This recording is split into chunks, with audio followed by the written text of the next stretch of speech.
to explain what led to this decision, and it will certainly be missed. Yeah, it will be missed, and it's been a long 8 years here, an historic announcement 8 years ago when the tournament saying in part, quote, "We are incredibly proud of what this tournament has meant to the city, from creating unforgettable moments for fans to raising more than $10 million for some of the biggest names in golf. But in recent years, it has struggled to attract marquee names and attendance for local organizations. When we launched the Rocket Classic, our mission was to shine a national spotlight on Detroit. The pressure on me is to be good for Dan. Dan brought this event to Detroit. Sponsor following this year's Rocket Classic. We remain interested in the Detroit market and will explore options. Coming from the NFL, you know a good stadium when you see one. What do you think of this? It's pretty good. It's among the best, I think. I think you're 100% right. Thanks for having me. But Live Golf was in the area last year, and it was a much different type of event. You borrow anything from that, or is this you're going your own way? Obviously, two different golf institutions. Yeah, I asked the guy that I work with, Matt Kaminsky at the PGA Tour, "Are you ready for me?" I think the PGA Tour needs, and Brian Rolfe, who's a new commissioner, was here with the NFL draft when he was with the NFL. He's looking at how do you change the tour in a way that is better for the players and better for the fans. And I think we're going to test some things here. It's just my nature. There's a swimming pool out there. There's some fun things that you could do around each day with a variety of things that maybe not everybody, but some like. It could be a cigar lounge. There could be a casino night. There could be some more music that comes out. Yeah. Maybe a fashion show down the 18th fairway. Those are ideas. 8 years of professional golf in Detroit just ended. And the reason nobody is saying out loud is the most damning part of this entire story. This is not about one city losing a tournament. This is about a PGA Tour schedule revolution that is already consuming events that have existed for years. And the Rocket Classic, which raised more than $10 million for Detroit charities and gave Michigan its first PGA Tour stop in over a decade, is now officially gone. The sponsor walked, the crowds collapsed, and Rolap's new 2-track plan made the exit inevitable. Detroit will not be alone. Honestly, I think the Rocket Classic's death is not a casualty of a failing tournament. It's a casualty of a policy choice, and the PGA Tour needs to own that distinction before this pattern destroys something it actually can't afford to lose. Is canceling the Rocket Classic the right move to build a stronger tour? Or is the PGA Tour sacrificing the soul of the sport for a business plan that hasn't proven itself yet? Drop it in the comments right now. And if you want to know exactly which tournaments are next on the chopping block, subscribe, because Detroit is just the beginning. But before you conclude that Rolap's 2-track plan is purely destructive, I want to give the other side its fair argument, because it exists and it matters. Brian Rolap is not an idiot. He is a former NFL executive who watched what one of the most coherent, meritocratic, season-long competitive structures in American sports looks like when it works. And when he describes the PGA Tour's current model, he is describing something that was never quite structured enough to produce the narrative arc that elite professional sports requires. His quote from last week is worth examining carefully. He said, "What you are going to see is an elevation of tournaments. I think what we have found as we've talked to sponsors, both for Track 1 and Track 2, there's a lot of demand for both, and the price points will be different." The price points will be different. That sentence is doing enormous work in that quote.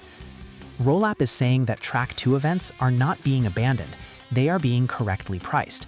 That the current model, where every event, regardless of field quality, charges a premium price point, is actually the problem. That a 2-tier model with different price points aligns sponsor cost to sponsor value for the first time. On paper, that argument is reasonable. It is even persuasive. The English Premier League runs a 2-tier system, promotion and relegation. Manchester City and Sunderland exist in the same football ecosystem, separated by performance, not geography or politics. Nobody argues the championship is illegitimate. Nobody argues Sunderland shouldn't exist. The system creates drama at every level. Rolap sees that. Tiger Woods, who chairs the Future Competition Committee, clearly sees it too. But here is what even that framework cannot answer in the context of Detroit. The Rocket Classic was offered Track 2. Detroit said no. That was their right. But under the Premier League model, Sunderland fights to stay in the league. Detroit Golf Club isn't competing for promotion. It's just gone. There is no lower track. There is no path back. There is an empty calendar slot in Michigan and a sponsor who wrote a gracious press release and walked away. The promotion relegation model only works if the lower tier has enough commercial value to survive. And the evidence from Detroit is that a Track 2 event at Track 1 prices, with CBS treating it as a Nan skip week, does not have enough commercial value to survive. Is Roll-Ap's two-track model the best path forward for professional golf? Or is it a plan that will produce a stronger top tier at the permanent expense of events that have served the sport for decades? And if Detroit walks, who is next? Drop it below. Here is the sentence from the Golf.com report by James Colgan that every tournament director in professional golf read this week and felt in their chest. Colgan wrote, "The Rocket Classic is the first of those events to be shown the door. But with change still lingering in the air at PGA Tour HQ as the heart of the golf season comes into focus, it may very well not be the last." Not the last. The Tour's two-track plan has a launch window of 2028 at the earliest. That is 2 full years away. In those 2 years, every smaller PGA Tour event, every tournament that plays in a mid-size market that hasn't been elevated to signature status, that is currently operating in the gray zone between Roll-Ap's Track 1 and Track 2, is sitting in exactly the same position Detroit just sat in. Consider this number. Michigan is a top 15 media market in the United States. Detroit Golf Club is one of the most historic Donald Ross designs in American golf. The Rocket Classic had 13 years of title sponsorship investment, charitable infrastructure, and a fan base that showed up for Nate Lashley and Ricky Fowler and Bryson DeChambeau. It had viewership numbers that were growing in 2025, and it still couldn't survive the structural pressure of Roll-Up's new model. If Detroit can't survive, what does that mean for events in smaller markets, with shorter sponsor histories, with less broadcast infrastructure, and without a Ricky Fowler as their tireless ambassador? The PGA Tour survived LIV Golf. It outlasted a sovereign wealth fund with bottomless resources and global ambitions. But the threat that comes from the inside is always different from the threat that comes from the outside. LIV tried to buy the Tour's players. The two-track model is reshaping the Tour's geography, and some of the places on that map are about to go dark. Michigan just went dark. Here is what this story is actually about. This is not about the Rocket Classic. This is not about Detroit. This is not even about Roll-Ap's two-track plan in isolation. This is about a fundamental question the PGA Tour has never honestly answered. What is this tour for? Is it for elite competition? Build the top track, concentrate the best players, create marquee matchups in marquee markets, make the product unmistakably premium, serve the fan who wants to watch the world's top 20 players compete against each other every week? Or is it for professional golfers? Build a ladder, give players a path, make the sport accessible in markets like Detroit, where a 353rd ranked player from Nebraska can win a tournament and change his career and give a city something to believe in. Make the sport geographically broad enough that it isn't just New York, Los Angeles, Miami, and Chicago. Right now, Roll-Up is trying to do both, and Detroit just proved those two goals are in direct tension with each other. The FedEx Cup playoffs were supposed to solve the same narrative arc problem. When they were introduced in 2007, the pitch was identical. Create a coherent season-long competition, concentrate attention, build toward a dramatic finish. 19 years later, most casual fans still can't name the FedEx Cup champion from 2 seasons ago. The playoffs became a financial vehicle, not a storytelling one. The Rocket Classic's cancellation is the downstream consequence of that same unresolved tension playing out under a new CEO with a new plan. Is Brian Roll-Up learning from the FedEx Cup's failure?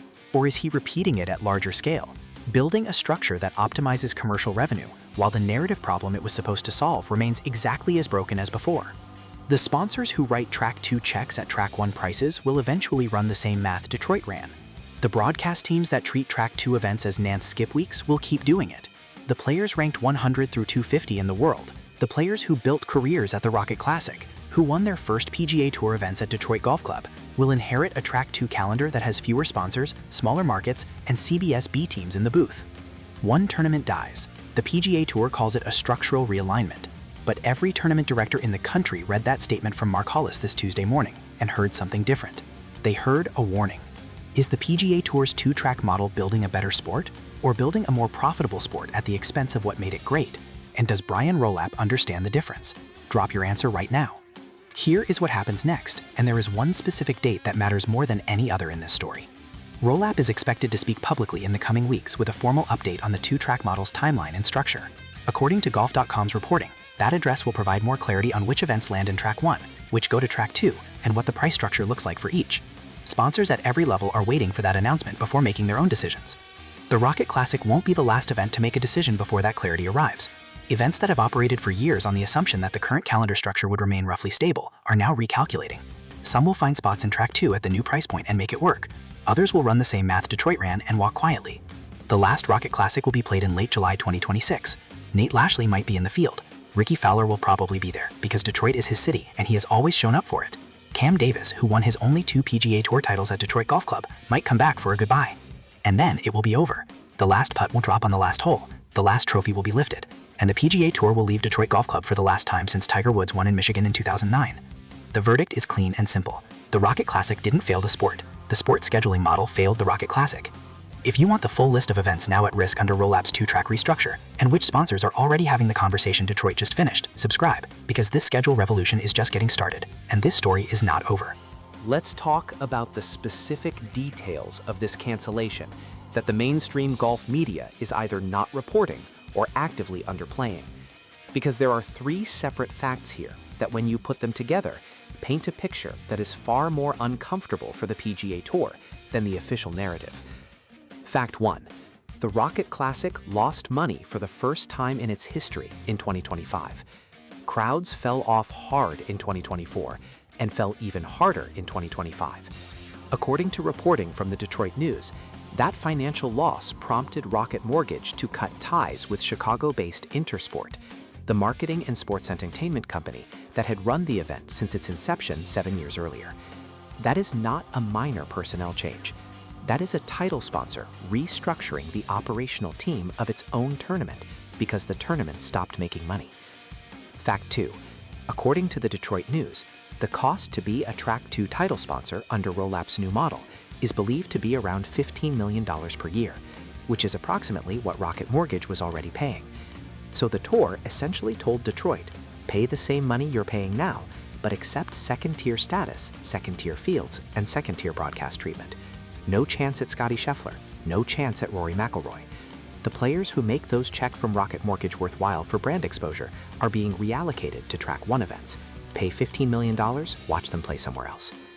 Detroit said no, and you cannot blame them. Fact 3, and this is the part nobody is talking about. The 2025 Rocket Classic final round drew 2.8 million viewers on CBS. That was a 13% increase over 2024. At its peak, the audience hit more than 5.1 million viewers as 20-year-old South African Aldrich Potgieter drained an 18-foot birdie putt on the 15th hole to seal a dramatic 5-hole playoff win.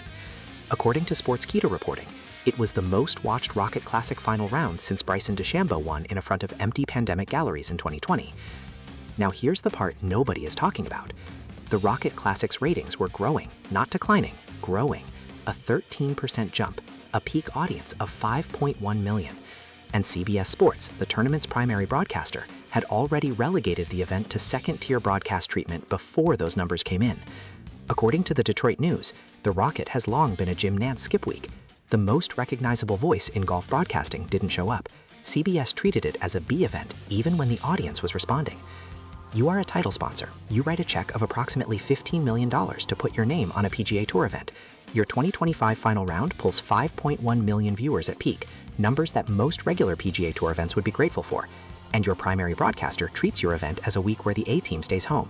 No Jim Nantz, secondary production, your brand getting B-level exposure on an audience that showed up and paid attention.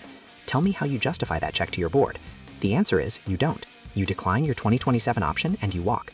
This is not a story about the Rocket Classic failing. This is a story about the PGA Tour's broadcast partnership and scheduling architecture making the Rocket Classic structurally unviable and then acting surprised when a sponsor with 13 years invested in the tour pulls the plug. The tournament didn't fail, it was failed. Let's talk about what the Rocket Classic actually was, because the mainstream coverage of this cancellation has treated it as a foregone conclusion, a quiet market failure that nobody could have prevented. That framing is wrong. The tournament's history is legitimately remarkable and deserves to be stated clearly before we let the tour bury it without accounting. In 2019, the inaugural Rocket Mortgage Classic was won by Nate Lashley. Lashley entered that tournament ranked 353rd in the world, not 53rd, 353rd. He had turned professional in 2005, 1 year after losing his parents and his girlfriend in a plane crash that killed everyone else on board. He had spent 15 years grinding on developmental circuits, grinding through grief and obscurity, and at Detroit Golf Club in 2019, he steamrolled the field, went wire to wire, and walked away with the trophy and a path into multiple major championships. That story, a 353rd ranked player from nowhere, carrying 15 years of personal tragedy into a victory, went national. It was the kind of sports story that transcends golf, and Detroit Golf Club is where it happened. Imagine being Nate Lashley, 15 years on mini tours, your parents gone, your girlfriend gone, a career that has never quite broken through no matter how hard you work, and then 1 week in Detroit, on a classic Donald Ross course, everything clicks. You win, you cry, and the whole country watches. That moment exists because the PGA Tour had a tournament in Detroit. That moment cannot exist if there is no tournament. That is the cost of what the tour is walking away from. Not just a market, not just a media slot. Moments like that one. In 2020, Bryson DeChambeau won at an FD Detroit Golf Club in front of no fans. The COVID pandemic had cleared the galleries and shot the lights out in a performance that became a defining moment of the biohacking, bomb at 300 yards era he was building. In 2022, Tony Finau, one of the most popular players on the tour with the local community, set a course record shooting -26, winning by 5 shots and embracing a city that had fully embraced him back. In 2023, Ricky Fowler won in a playoff over Colin Morikawa and Adam Hadwin, ending a years-long victory drought, and the gallery around the 18th green at that moment was one of the most electric crowds any non-signature event produced in the modern PGA Tour era. Here is the question the PGA Tour cannot answer cleanly. If the Rocket Classic produced Nate Lashley's breakthrough, if it produced Ricky Fowler's comeback win, if it produced $10 million for Detroit charities, if it produced more than 2.8 million viewers in 2025, an audience that was actually growing, why is the tour allowing it to die? The answer is not that the tournament failed. The answer is that the tournament did not fit the new commercial model, and that is a very different sentence. Should the PGA Tour have done more to keep the Rocket Classic alive as part of a 2-track system, or was this an inevitable casualty of building a stronger top-tier product? And does it matter that the tournament was actually growing in viewership when the decision was made? Drop it in the comments. I read every single one. The announcement came on a Tuesday morning, June 9, 2026. Tournament director Mark Hollis issued a statement, reported by Associated Press writer Doug Ferguson, that the PGA Tour's presence in Detroit was ending. The words were gracious, proud, and final. Hollis said, "After nearly 13 years as a PGA Tour title sponsor, including 8 years in Detroit, 2026 will mark the final Rocket Classic. We are incredibly proud of what this tournament has meant to the city, from creating unforgettable moments for fans to raising more than $10 million for local organizations. 13 years, 8 in Detroit, $10 million for local charities. The Rocket Classic, or the Rocket Mortgage Classic as it was formerly known until this season, launched in 2019. Replacing the Quicken Loans National on the PGA Tour calendar. It was held at Detroit Golf Club, a classic Donald Ross design built in 1916. And when it launched, it gave the state of Michigan a PGA Tour event for the first time since Tiger Woods won the 2009 Buick Open at Warwick Hills. Let that sit for a moment. Michigan had gone 10 years without a PGA Tour stop, a full decade. Then Rocket Mortgage came in, put its name on the event, and brought the tour back to the Motor City. Now it's leaving, and the reason involves one of the most important policy decisions the PGA Tour has made in a generation. Brian Rolap's 2-track vision just claimed its first tournament. Rolap became PGA Tour CEO in June 2025. In March 2026, at the Players' Championship, he delivered his first State of the Tour address and unveiled a plan to split the PGA Tour's calendar into 2 distinct tiers. A Track 1, elite events, bigger purses, the top 100-plus players in the world competing at marquee venues in major media markets. A Track 2, a development circuit, promotion and relegation style, where players fight their way up to the top tier. According to Rolap's own public comments, the PGA Tour is looking at anywhere from 21 to 26 Track 1 events. That means roughly doubling the current 8 signature events into a premium tier, and leaving everything else in a second-class calendar with a different price point, different broadcast treatment, and a very different commercial value proposition. The Rocket Classic was offered a spot on either track according to reporting from the Detroit News. Tournament director Hollis said publicly that Detroit had no interest in the secondary track. So when faced with the choice between paying Track 1 prices or accepting Track 2 status, Rocket Mortgage made a third choice. They left.